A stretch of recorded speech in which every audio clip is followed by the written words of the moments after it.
It is the Blue Room. It is your weekly show. And Everton are back in action this weekend before there's an international break and there's 2 weeks off for the lads anyway. But yeah, we can cherish this weekend at least. The lads in action at home to West Ham. The girls away at West Ham. WSL kicks off as well after a week delay. But it's all going on this weekend, and joining me to go through it all, Alan Fahili. Alan, how are you doing, mate? Yeah, not too bad. Still reading from the departure of the Queen and all that kind of thing, but doing okay otherwise, you know. Absolutely, mate. Sarah Halpin, how are you? All good, mate. Like we were just saying, delighted that the football's going to be back this weekend. So yeah, looking forward to getting stuck in. And as you say, two games against the Hammers. So hopefully we can have a decent weekend.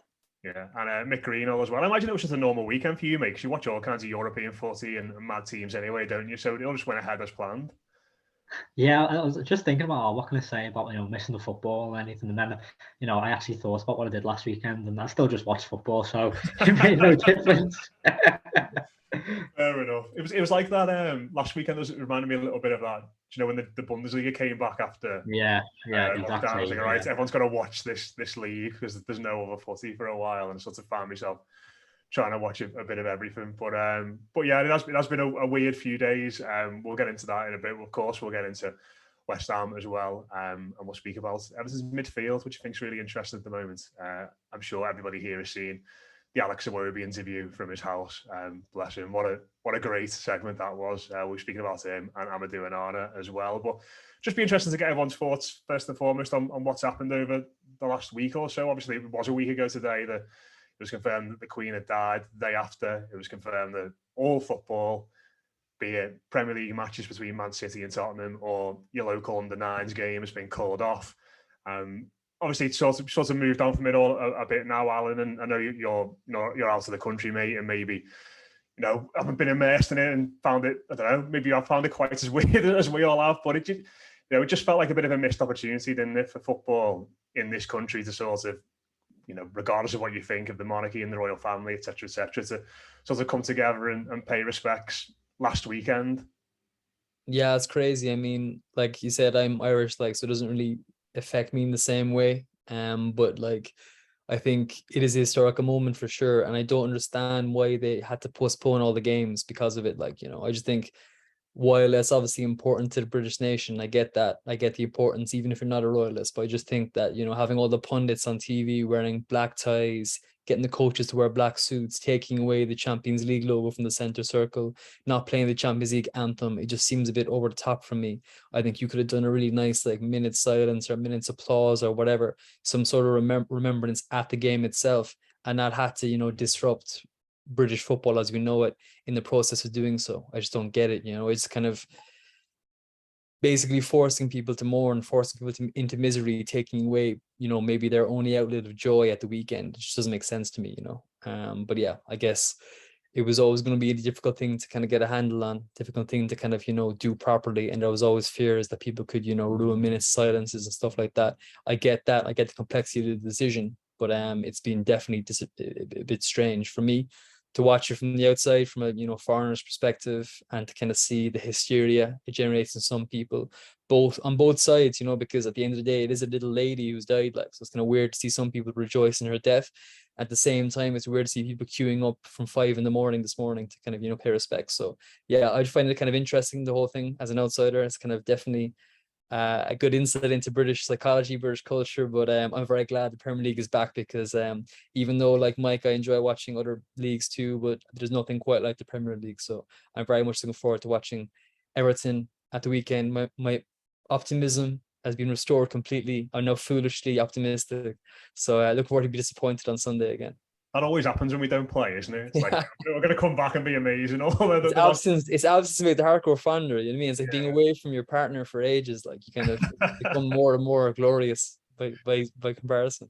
Yeah, absolutely. I mean, Sarah and Mick as well. I don't know how you felt about the whole thing, but Sarah, there will be people who go into the ground this weekend who will be cut up about it and will feel sad about the whole thing, and it would have had an impact on. But even then, you sort of think back to momentous things that have happened that, certainly in my life and things that have affected us sort of as a nation.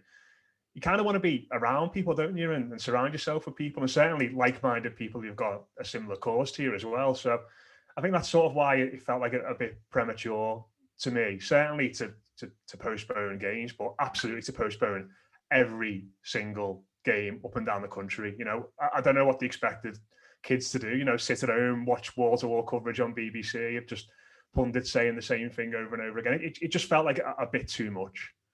Yeah, I think so. It's been tough, and as you rightly say, you know, for so many of us, the football is the thing that we get through the week for. You know, we look forward to going the game, watching football, whatever it is we do, seeing our friends surrounding the football. It's the whole social side of things as well. As you say, we all sort of come together, see all our mates, see all our family, go to game, and everything that comes with that. So, yeah, I understand that people are upset, and it affects everybody in different ways.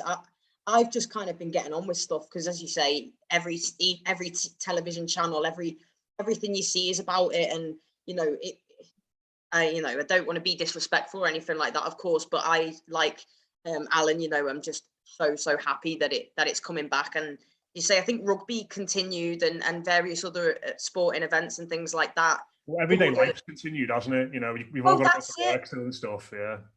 That's the sort of thing. So it just seemed a bit strange that it was just, you know, the football and, as you say, the Champions League theme tune not being played and stuff. And I understand, is it going to be compulsory this weekend that there's going to be the national anthem and stuff like that? So a minute silence, the is national it a minute? anthem, and then I think the Premier League in the statement said fans are, quote, encouraged to show support for the Queen's 70-year reign on the 70th minute with a round of applause. See, but then I'm looking at that and thinking, could we not have done that this weekend? But yeah. It's, you know what I mean? Like, but it's going to be back. And as you say, I think for everybody, even though it was going to be a really tough game for the men's team away at Arsenal, in some ways, I was thinking on Sunday, I was complaining, going, oh, no football. And then I thought, do you know what? I could have been sat here fuming. But I was looking forward to the game for the women as well. We were going to be starting the season against Leicester. I think they sold out Watton Park. So it's disappointing, but really, really made up that it's going to be back this weekend. We'll also have Pickford back for the game at the Emirates, you know, so every cloud has a silver lining. Yeah, absolutely. Yeah, Mick, what have you made of it all, mate? Certainly from a societal and social point of view, but as Alan mentioned there in regards to Everton, do you feel as though maybe not playing that game has seen us lose a bit of momentum we built up from the derby, or do you look at it a bit more in the sense of Pickford will be back, Garner will be further down the line in terms of fitness, Decore, DCL as well? You know, that's us assuming probably very foolishly that Everton won't get more injuries between now and then, of course. I think firstly, from like you mentioned, the societal perspective, I've got to echo everything Sarah just said. Then I think it's been a very surreal couple of days. I definitely disagreed with the decision to postpone the football last weekend, and I think there was a bit of an underlying meaning to why that was decided when you compare that rugby and cricket still went on. And I think it was kind of mentioned in certain articles that there was a fear that football wouldn't react or wouldn't pay its respects in the same way. And I think, in fairness to the English sides in European football this week, I think they proved that was a very out of date thought process, really. And I think all it needed, really, and I think it was the same with this weekend. I think even then it's probably taken a step too far. I think a minute of silence would have been justifiable. I don't think, from what I'm aware, obviously I don't know her personally, I don't think she was that much into football. I know she was quite a sporty person, but I don't think football was right up there. Would have been some revelation if you were into if you didn't know her personally, you know. A few weeks ago, and she's a big Alex Iwobi fan, actually. Yeah. I actually think she was, to be fair. But yeah, I think in terms of that, I did think the decision was a bit iffy. But then echoing what Alan said as well, I do think it probably did benefit Everton more than anything. I think going to Arsenal away when you've not won a game and after 6 is probably not the fixture you want, especially compared to when the alternative is another week of being able to get players back fit, and then a home game against West Ham, which, although West Ham were a very good side and we don't have the best records against them, I don't think we did. Did they beat us twice last year? I think they did. Yeah, we used to always beat them, didn't we? And I think they've won 3 of the last 4 at Goodison. Yeah. I still think you'd see that as a bit more of an optimistic fixture in comparison, and like Alan said, with Pickford back, you'd hope so for whenever the Arsenal game will get rearranged. I think saw on Sky Sports News that if like Arsenal, obviously a club in European competition, if they go to the far ends of the competition, which you'd expect them to be as they're in the Europa League, and probably get to the latter stages of the FA Cup and the League Cup as well. I think that the next empty week is like the end of April or something like that. It's bizarre, which is another reason why I found it really, really weird why they cancel the football at the weekend. There's not a lot of time to rearrange fixtures, so I wouldn't be very happy if I was an Arsenal fan. Yeah, it's just like another wild card thrown into the season, isn't it? Along with the World Cup. Yeah. It's just, you don't know how it's going to impact things further down the line. But just interestingly as well, before we get into speaking about Alex Iwobi and Onana, Sarah, Mick mentioned there that still 6 games into the season and we haven't got a win. The mood, I'd say, is still generally quite positive around the manager and this team. Is that something that's bothering you, yeah? And do you think if we don't beat West Ham on Sunday, say we draw or lose that game, and then we're looking at we're probably going into October, aren't we, before, when Everton haven't picked up a win. Is that something you think that could become much more of a factor than it maybe is now after the weekend if things don't go our way? I mean, this is a reason why it's just, for me, so important that we do get the win. I mean, if we were to draw the game, West Ham aren't a terrible side, although at the moment they're having a torrid season. I think I fancy us to do them at home. I think we've been playing well, and I think that's where the positivities come from. You can look at pretty well every game Everton have played this season. Chelsea at home, we were unlucky not to get anything from that game. Brentford away, Leeds away, should have won that game. The derby, I felt aggrieved that we didn't get 3 points, although a point I'd have snatched your hand off probably, to be honest, before the game. I've seen a lot of things from Everton that have made me go, yeah, I'm on board with this side. The manager has brought in all the right players. I can't think of a single player that's come in that doesn't improve the squad. I think a lot of the outgoings have been really good as well. And as I say, I've not left Goodison feeling like we've been awful. I think the Forest game was obviously disappointing. But I thought we did well against Liverpool. As I say, I was gutted we didn't get a win when you look at the decisions again that had got against us. And it just does seem to be in every single game. So I think a win on the weekend, and I think everyone feels really quite good about stuff. Defensively, we're looking sound. Onana's bossing it in the midfield. Obviously, you've got Garner come back in. Dom's going to be, hopefully he'll feature at some point on the weekend. We've got Mopai in there. We've got players that are going to start coming back. So I think, yeah, if we were to lose on the weekend, you know what it's like. We still wouldn't have had a win after 7 games. We'd be sat on 4 points still, and the table doesn't make for pretty reading. And it doesn't for now. But from what I've seen out on the pitch, can we be better? Yes. But I think there's enough there to show that this is a team. And I don't know if you guys agree, but for me, it feels like the most I've been behind a team of players and a squad of players and a manager for a long time. I'm going the game and thinking, yeah, you know what? We haven't won today or whatever.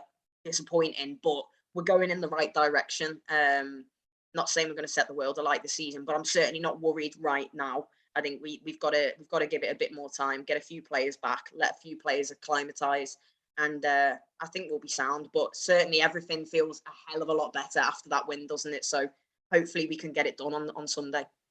Yeah, I mean, I echo everything Sarah said there, Alan, and I'm feeling like that. I'm feeling positive. I feel like I like a lot of these lads. I feel like I like the manager. I feel like they're going in the right direction. But I just wonder how brittle that feeling is, in the sense that how much longer can it last for if Everton don't win a football match, if you get what I mean. Can this go on past the international break and then Southampton away after that, and then whatever game we've got after that? It's as much as we can all sit here and say we can see things, and Everton are passing the eye test a little bit at the moment. I'm not sure we can keep saying that if Everton aren't getting a win by the time we get into October in the Premier League. I think it's a tricky one, to be fair. I think that I agree with what Sarah's saying. I do actually like a lot about this group of players, especially what they've shown the last few weeks in terms of the character, the kind of the buy-in they're having. There's good characters there who I think we can identify with and we can see are doing their very best, and the coach is doing his very best. He's not approaching his position with arrogance at all. He's working hard. He's putting everything into the job, everything into the club. We can see that plain as day. So I think nobody can kind of, take umbrage with that. But the question marks are on the quality of the team, the ability to win matches, and the ability of the coach to not be outcoached. And for me, the derby was a great afternoon. I really felt positive afterwards, but I felt less positive after watching Napoli tear them to shreds. Like the way they played against them. If we got to play like Kvaratskhelia, we had some. I know, but they could have been 6-0 up at halftime. Like it looked like they had taken some sort of remember the Spurs Arsenal kind of spaghetti gate in 2000. It looked like that. Genuinely, they were awful. Like, so that kind of maybe lessened a bit for me. And I still don't feel like I fear any team in the league. I think that no matter who they're playing, whether it's, well, maybe not City, but if it's a Chelsea or an Arsenal or a United, even if they're in form, they have the tools to blunt them and to kind of keep them down to maybe get a point. But the problem for me, and it's been this way all season, is that I look at the fixture list and it frightens me every time I look at it, because I look at these teams, the middle class and lower class teams, who I would normally be confident of beating, and I'm not confident of beating them. Like the likes of West Ham, will we beat them? We could beat them, but I'm not confident of it. Brentford, Nottingham Forest, Brighton, Southampton, like these clubs, it's basically a flip of a coin as to whether we can beat them or not. And we still haven't seen that this team can win games. So I think that it's not going to be a panic if we go 2 or 3 games without winning. But I think there will be a growing realization that it's going to be a long season. It's going to be a difficult season. And that if we're to go to the next level and be confident of securing mid-table football, going into games, winning, we need Dominic Calvert-Lewin to score goals, basically. We need a striker who can score goals. Like Neil Maupay is hopefully that. I still think he should have scored against Liverpool for sure.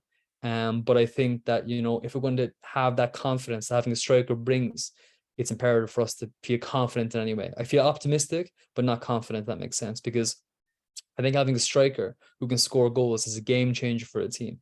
It's like Barcelona with Lewandowski, obviously not during the week, but like when you have a striker who can score goals, it changes the way you approach games, how confident you are when things aren't going well. And we don't have that just yet. So if Dominic can come back, it will be a huge thing for the team. But I think I'm still not confident quite yet that we can kind of, really develop the season and push on the season, if that makes sense. Yeah, Mick, you're obviously massively into the data and stuff like that around this. I mean, obviously there's the eye test and, looking at it in terms of what we're seeing on the pitch and not being number driven. Do you look at the numbers from Everton so far this season and feel like there's steady improvement going on? Or is that sort of at odds with the kind of simmering positivity that we're all kind of feeling at the moment? I mean, I really don't think you want me to answer that question, Matt. We're going to talk about Alex Iwobi and his great redemption story. That's true. So we can have a little. Tell you what, you give us this really depressing bit about numbers, and then we'll throw straight back to you for the Iwobi redemption. Yeah, to be honest, before we dig into the numbers, I do think it's this fixture on Sunday. I do think it's quite a bit of a crossroads type fixture, really. I think Everton win, and I think you wake up Monday morning, I think that the outlook on the season, it starts to look a bit more positive, and then you're looking at it and that we've only lost twice in the open 7 games, when the reality of the fixtures we have had, even though we've not won, they are tough games, really. Even though I would expect Everton to have more points, Everton lose on Sunday, I do think that the narrative on social media, especially, I do think that the pressure does start to ramp up, even though I think it's very easy to say that, we're happy to give Lampard time, and, that there have been signs, and there have been, even though, the data is not particularly excellent. I do think Sunday could be a turning point in terms of what side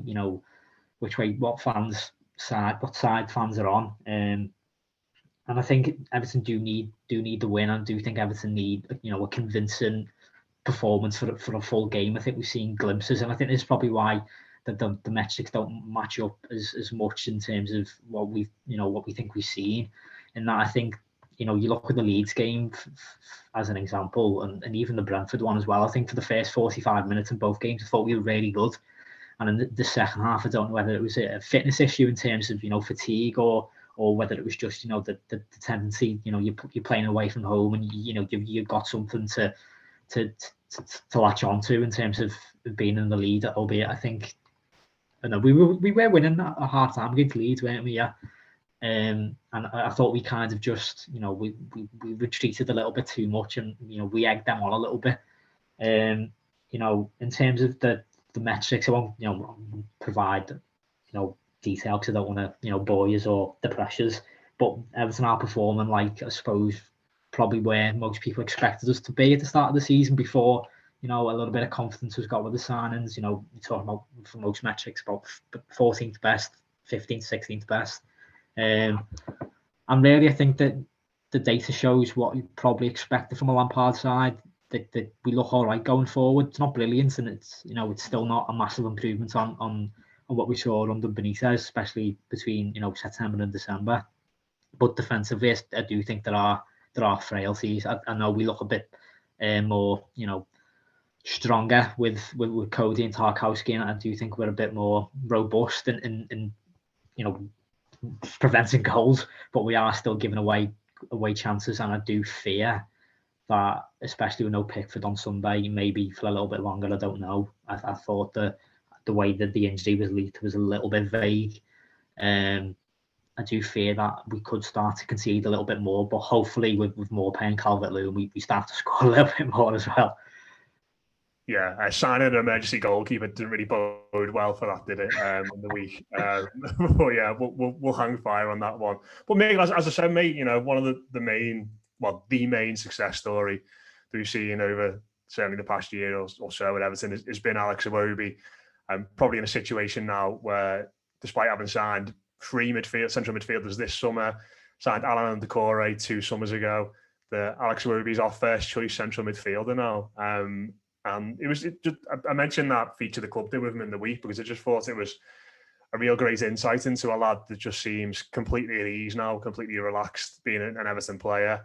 And was hinting that he wants to stay here for longer and he wants to get a new contract. And for all the doom and gloom that we've had at Everton over the past year or two, it's been an amazing turnaround from him. And you wonder where it's going to end, and you wonder how good this lad could be.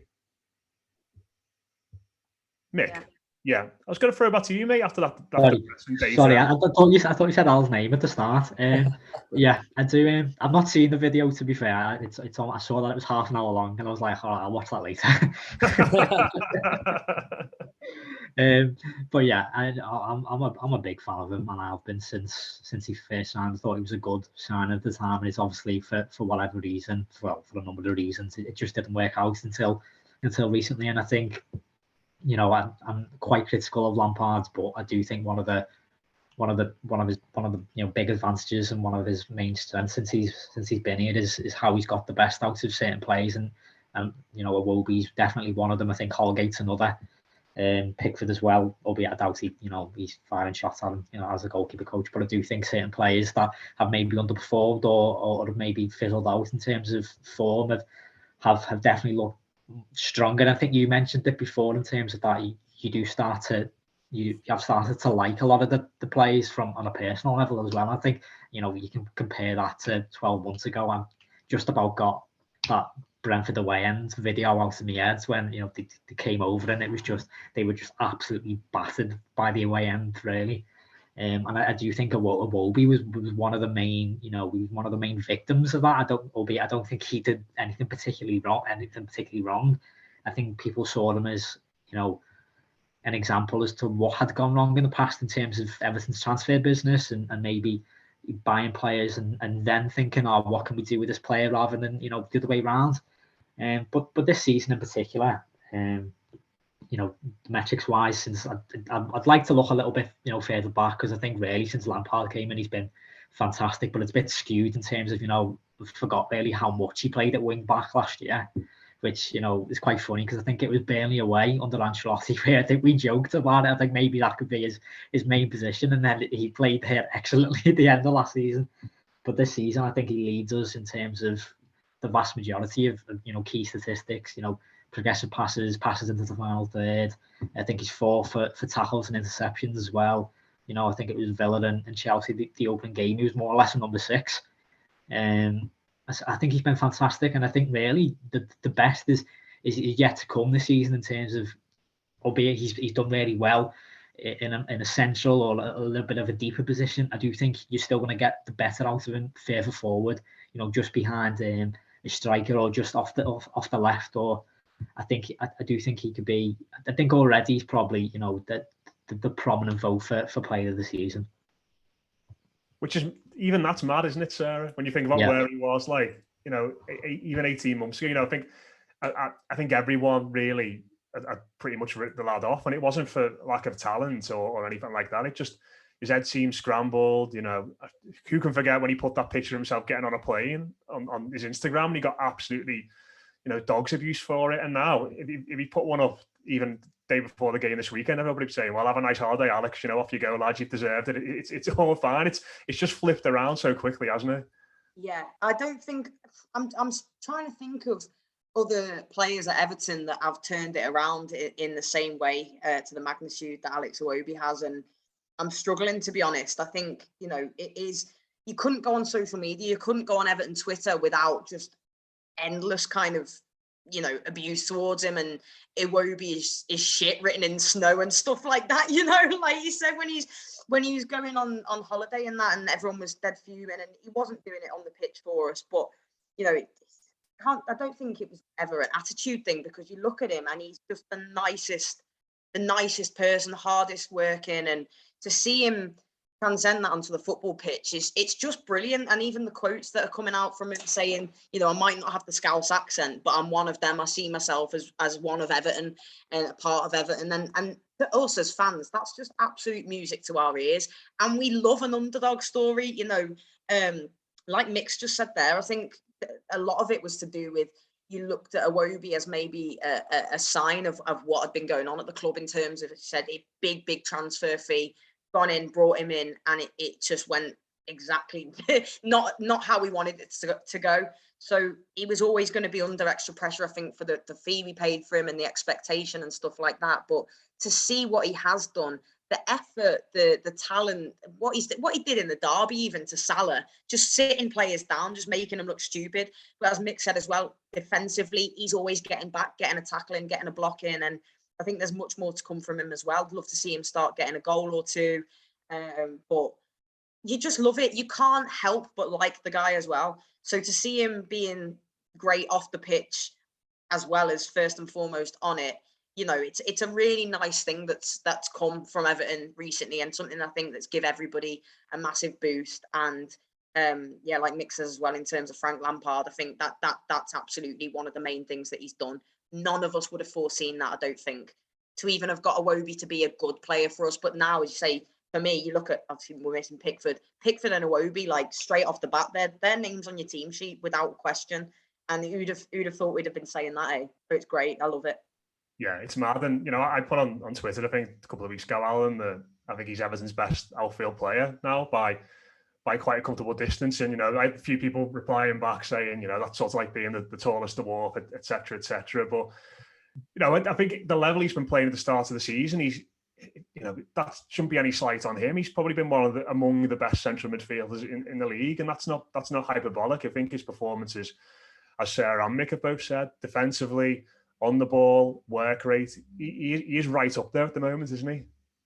Yeah, absolutely. I think you can tell something is gathering pace when the kind of wider world takes notice of it. I think that a lot of prominent voices in the UK recognize that he's one of the best performing midfielders in the English game right now. He definitely is. It's been a real kind of renaissance.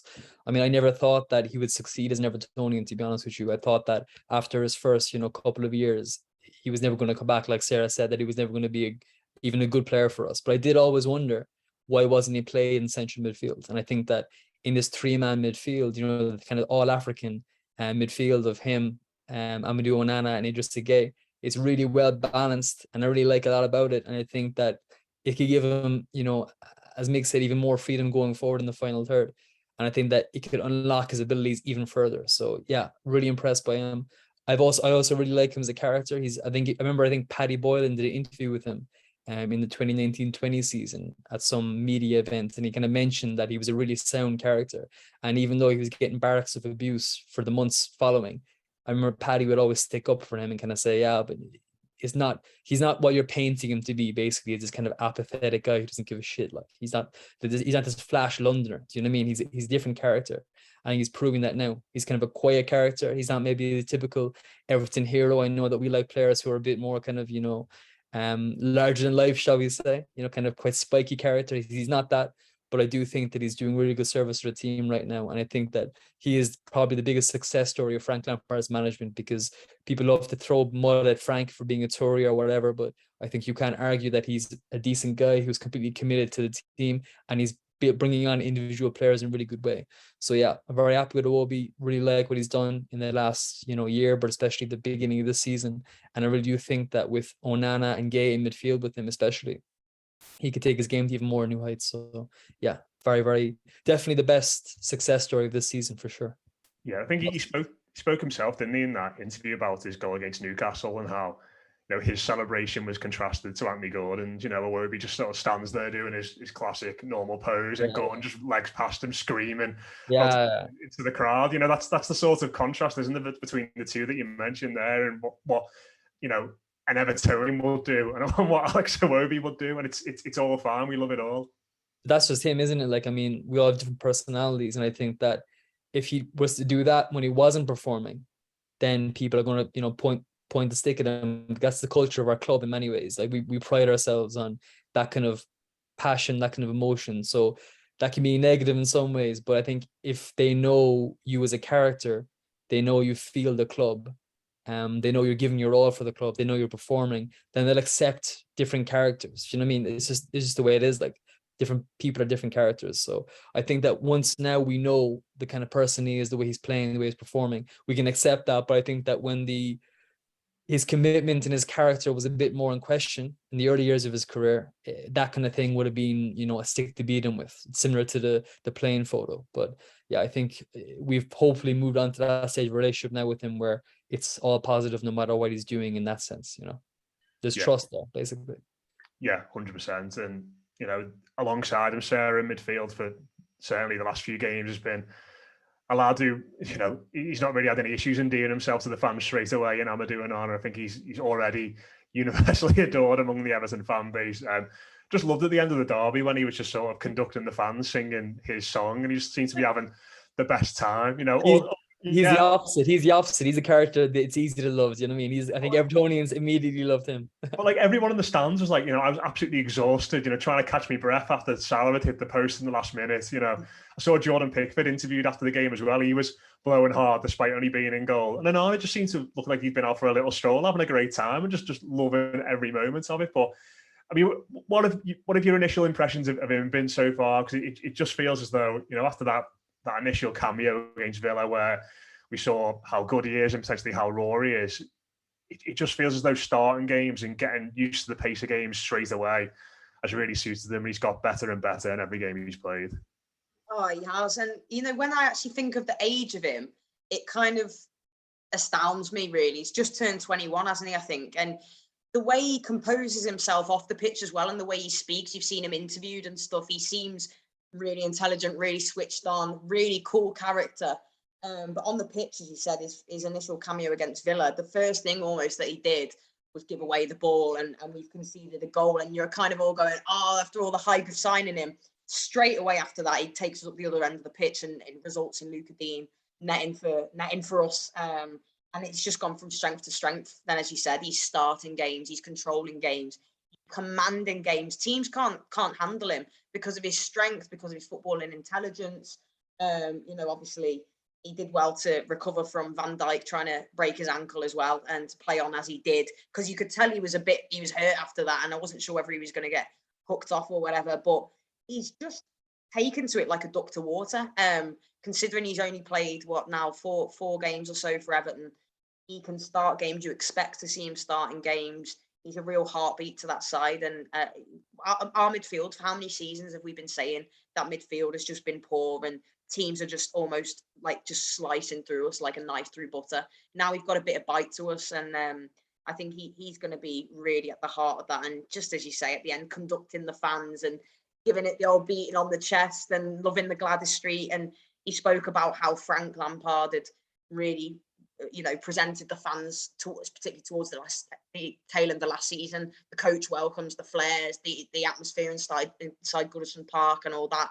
You could tell he wanted a bit of that, and he's loving it. And when you've got players like that, it's easy to get behind the lads. And hopefully a big performance from him again on Sunday. But just the physique and him, everything about him, I just think he's got what it takes. It's easy to say so early on, but he looks like he's got what it takes to be, one of the best in the world, especially given the age of him and how he's took to the Premier League. So yeah, a massive highlight for us, Onana.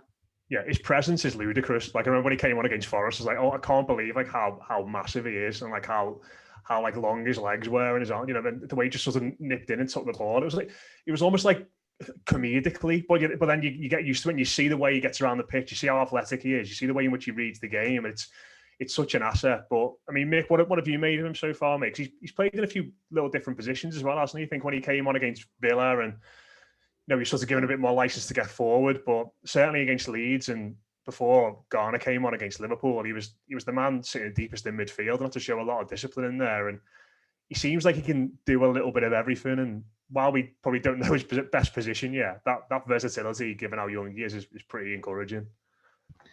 Yeah, I think you've been really, very promising start. I think last Saturday especially was such a mature, and you hinted at it then.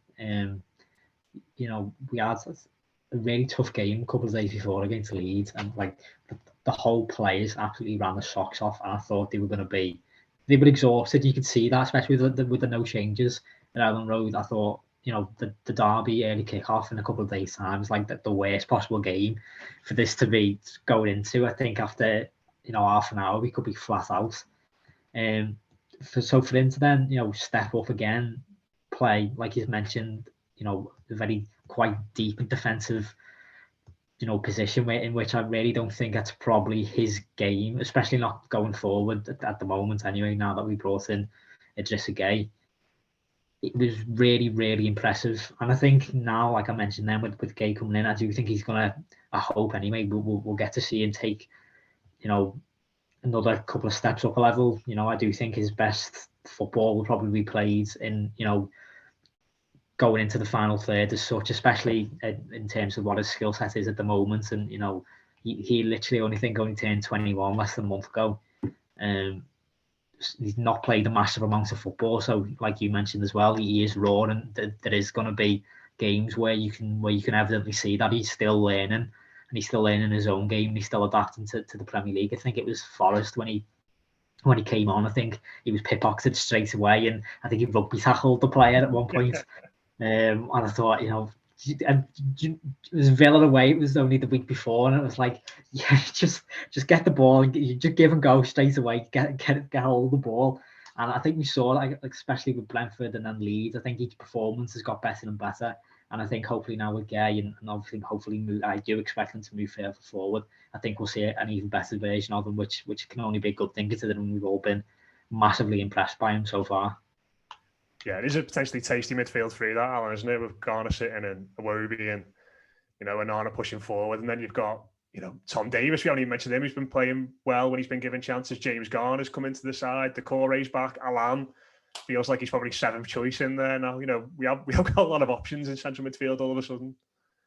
Yeah, definitely. I kind of see it as a 6-man roster, really. So starting three of, Ghana sitting, and then Iwobi and Onana either side of him. And then if we're playing three in midfield, which I hope we are for the rest of the season, please God, because I think the back four is a lot more solid than the back five, in my opinion. I think it gives more balance in midfield, all that kind of thing. And then you have a backup of, say, maybe Garner sitting, and then Davies and Decore as the kind of box-to-box kind of interior players. And then I think, Alan is definitely surplus to requirements. But he's obviously someone who can fit in when somebody is inevitably going to be injured at some point in the season. But I agree with Mike. I think that Onana's better in a kind of more advanced role. I don't think he's mature enough yet. And it's normal because he's only a kid, as you mentioned, like to play as that sole midfield pivot in the Premier League. I think he's got too many mistakes in him. And it's not fair to ask him to kind of marshal a midfield at this point in his development, because I know, as you spoke to Julien Laurent, before we just signed him from Ligue 1, And he was kind of saying that, he is a very talented prospect, but he is very young and he's very early in his development. He made 11 starts in the league last season. So we can't put too much pressure on him too quickly. But like Sarah said, he's shown enough so far this season to be a starter for us and to be an important player for us as well. And I do think having a player on the pitch with that kind of personality, and his personality has been evident since the day he signed. I mean, his first video when he signed was very funny. His character is obviously very impressive. He's very articulate. He's obviously lived in several countries, having left Senegal when he was 10 years old. So he's very world-wise, you could say. I think he brings a lot to the midfield, both in terms of attributes, in terms of physical stature, and personality as well. So I think he's the key to the midfield in many ways. But I think, having Idrissa Gueye there especially is the game changer. I think that people haven't been heralding the signing the way they should because of, question marks over the LGBT thing, or because of, his age, or the fact that he didn't play as much football as he has at PSG. But I think we're forgetting this guy is, one of the best midfielders in the Premier League in the last 5 or 10 years. Like, he's so good, and what he brings to our midfield is incredible. I think when he came on against Liverpool, you could see how good he was. He was a level above every single midfielder on that pitch. He just has so much about his game, and he's only improved by training with Messi and Neymar and Mbappe and Verratti and Leandro Paredes and Vitinha for the last 3 years. It's an exciting signing. So yeah, I think it's a really well balanced midfield. I think the fact that the two lads of the Senegalese roots is good because they can kind of, communicate culturally in a way that other players couldn't. And then, of course, Iwobi obviously is Nigerian heritage too, plays for Nigeria. So it's nice to have that kind of flavor to the midfield. And I think that all three of them are going to bring something new this season that we didn't have last season because, of course, two of them weren't there and Obi was playing as wing back or whatever. So, yeah, I think it's a new look midfield, and it's one that I'm really getting behind for sure. The really funny thing about Ghana when he came on was that I think his first pass, he just basically levered it at Mikalenko. It's like, you're not playing at PSG now. Yeah. Is that Neymar? Neymar's not going to kill it dead. But I think also it has to be taken for into consideration too how happy he is to be here. Like, he's clearly delighted to be here. His missus delighted to be here, and that's a very valuable thing because a lot of players coming back from Paris to Liverpool to join Everton could be viewed as a considerable downgrade. Obviously, I mean, PSG are playing Champions League football this season. They'll be in the latter stage of the competition. We're dreaming of a Conference League's place, but I think he so clearly loves the club and loves being in Liverpool, being in the Northwest. His wife and family does too. And that's a massive benefit because he's really embraced his return. So I think it's a really positive signing, to be honest with you. The thing I love about the idea of that free, and obviously we've only seen 20 minutes of it really so far, is that, so often down the years we've had midfields and you'd see a player and you'd say Gomez, for example, and it'd be like, right, when he was good this is, he's a good player, get him in the team, but you need player X there to do his running for him, and, to cover for him and fill the gaps that his lack of work defensively off the ball is going to do. Maybe similar to agree with James and with Sigurdsson and even Alan last season, who slowed down significantly since he's been at Napoli. But you look at those three, and there's no one you really got to carry, is there, from like a physical point of view or a defensive point of view? They're all going to muck in defensively. They're all going to run hard. They all seem pretty tactically switched on. And from that point of view, it's just going to be nice not looking at the midfield going, two lads are going to have to do the running for free there, or two are going to have to do the running for one. So that's encouraging from that point of view, I think. How do we think it's going to go on Sunday then, Mick? It's West Ham are in action tonight as we said. I think they kick off in an hour. Playing Denmark. Remains to be seen what type of team Moyes plays there, but I think he tends to go quite hard early on in the Europa League, doesn't he? Tricky one, but they don't quite look like the same sort of side as last season. They spent a lot of money in the summer, and to be honest, I've looked at the squad. I'm not entirely sure where. I've not really seen many of the new players come to the fore yet. Q Paqueta banging in one from 30 yards on Sunday, but they don't quite look like the same outfit as they have done in the past couple of years. Maybe things just got a little bit stale there for West Ham. Yeah, I think it'll be difficult. I'm quietly confident. Probably because of the fact that we've not played for 2 weeks. I think you mentioned that before. I do think it's done us all a bit of a favour in thinking that, I think we've all kindly put to bed or put to the back of our heads that we've not won 6 games, and now we're going into this home game that we're all thinking that we're going to win. But I do think it's probably because we've got to win, and I think, I think the circumstances are a bit perfect. We've had 2 weeks really to work on this fixture. West Ham will have had their focus on the Europa League game. I know it's only Denmark. It's hardly the biggest trek in the world, but it does have an effect. And, you know, playing the earliest kickoff on the Sunday as well. Hopefully, you know, we've got to use that to our advantage. I think we just got to win. Simple as, really. Sarah, you confident to start a show? Still confident after hearing Mick, you know, go through the data and tell us that we're shite and all that? That's hard, that is. No, I think absolutely, and you know, the reasons we were just saying, like that midfield and everything, you know, that's been such a problem area for us for so long. And now you were talking about James Garner, and I thought I was made up we signed him, and I almost forgot we had him. You know what I mean? It's crazy. So no, I think the fact we are at home, the fact West Ham are playing tonight as well shortly, and as Mick said, it's you know, it's going to make a difference. It might not be the furthest they could have gone, but it's travel. It's always draining mentally as well. So we'd have just had our focus solely on this for the past few weeks. Well, once we knew we wouldn't be playing Arsenal. And I think at home, Goodison Park, on the back of a positive performance, decent result against Liverpool, I think we're all feeling quite good about stuff. I know we've had the injury to Pickford and various things. Dominic Calvert-Lewin is the latest on him, that he's in first team training. You'd expect him to feature in some way. I think even just having him in the squad, even if he doesn't start, gives everyone a boost, because we've been looking so much thinking, where are these goals going to come from, though? Now you've got Mopai in there, Calvert-Lewin sniffing around. I think West Ham have struggled. I think with a bit of fatigue. It's a game that, you know, we don't want to say must win because we're like 7 games in, but it kind of, you know, we haven't won yet. So yeah, it is kind of a must win. But I'm like Mick, I think quietly confident. Although those are the ones that get me, because whenever I feel like that, I will be leaving going, oh my God, no, with 2-1 win for Everton. Take that. It's right. Alan, what about you, mate? Any changes from the derby? I mean, I suppose the one that most people would be looking at is Idrissa Gueye coming in for Tom Davis, maybe, but that could be seen to be a little bit harsh on Tom, given how well he played in that game. But feels like the obvious one that could be made.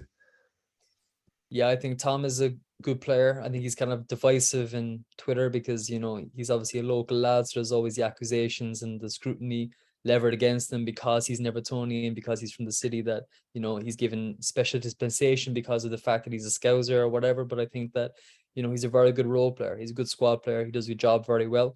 I don't think he's ever going to be a Champions League player. But he's not a championship player either. I think he's a very serviceable Premier League player who's a very good presence in the squad, who can do a job when needed.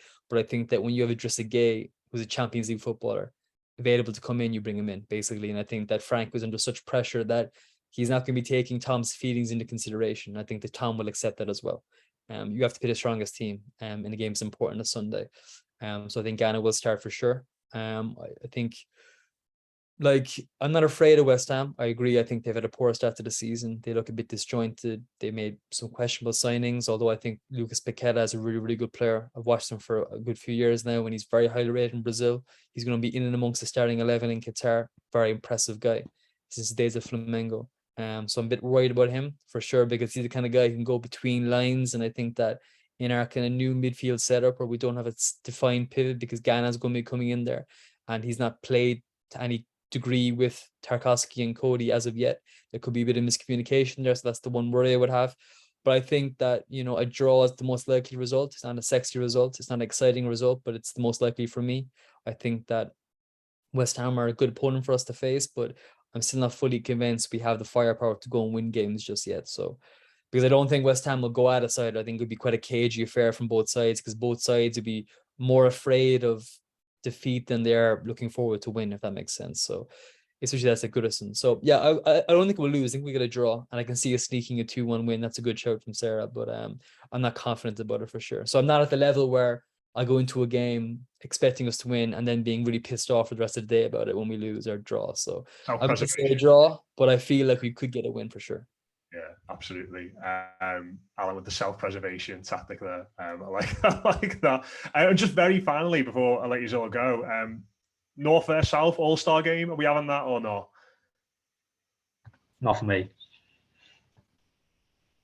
Everyone's shaking their head. Alan? Yeah, it's just like, listen, it's crazy. I mean, what got me is, remember Jesse Marsh, who our new favorite person, who was just finding 10 grand today, by the way, which I celebrated when I saw that news. He said in an interview, he was like, setting a football flare is up on the street because he's been fined. he said football is an entertainment industry at the end of the day. I was like, no, it's not. Like, do you know what I mean? Like, just leave it alone. Don't be bringing in these weird ideas. I don't need that kind of thing. It just doesn't make sense. Like, I mean, what's next? Like, so not for me. Not for me. Like, I know you like the Super Bowl and American sports, and so do I, but I prefer football personally. I prefer the aggressive kind of toxic atmosphere of football games in England. That atmosphere, that tribalism. I don't want it to be an entertainment show with like halftime shows and that kind of thing. I hated when Camila Cabello performed for the Champions League final. I despised it. So yeah, for me, no north for the south, because it's a slippery slope, and I don't want to get on the slippery slope. Alan just wants every team to play 4-4-2. Short sleeves, tucked in, socks up to the knees. He did mention, to be fair, what's called. He did mention. Yeah, some sort of idea like of a playoff. I think he meant for the relegation, which I know they do that in the Bundesliga and quite a few European leagues actually, but I'm not sure on that. But I think maybe for like 7th place or 6th place, I do think that would be quite a solid idea. Where you could have 7th, 8th, 9th, and 10th maybe. I think there's been a few times, maybe not really in the last couple of seasons or so, but quite a few times over the last decade, especially where. You've got teams from 8th to 14th, 15th for the last 6-7 games just playing for nothing. And I think if you wanted to try and solve that issue, I think a playoff for 7th would be quite a good idea. But then we'd finish 7th and play off for 7th and not get 7th. That's what would happen every year. Added, yeah. I mean, like that's a problem. Yeah. But in logic, it's a good idea. But like for us, I think it's a bad idea. Yeah. I did think that, but I'm just focused more so on us getting into the top half than 7th at the moment. There we go. That's our route back. Finish 11th and win the playoff, maybe. But yeah, it's a no from here. Or conversely, imagine we did a relegation playoff last season and went down after finishing. We finished. That wouldn't be very popular now, would it? Like, God. Yeah, and also the first team to get relegated from that system, who didn't finish in the bottom 3, would kick up a fuss about it. Like, so it's just, I don't know. I think it's too delicate to bring in because there's too much money at stake, if that makes sense, for pretty marginal gains. I don't think that huge crowds in Indonesia or wherever will tune in to watch, I don't know, Burnley play against Leeds. Do you know what I mean? Like at the end of the season. So I don't know. I think the Premier League's making so much money. I don't see why you need to tamper with the model. Do you know what I mean? Imagine how horrific a relegation playoff game would be. Like going through how we went last year, like knowing that you would go down if you lost that game. Like, my word, yeah. I don't know how teams cope with that overseas, but yeah, keep that well away, please, Todd. But we'll leave it there. Cheers to Alan, Sarah, and Mick. That has been your weekly show. We'll be back later in the week with all kinds build up to the game against West Ham this weekend. Subs weeklies out as well for Blue Room Extra subscribers with Dave, Pete, and Mike the Asher. So go check that out if you want a little bit more from us. If not, we'll speak to you this weekend for your instant reaction to that game at Goodison Park. Have a cracker, the Toffees.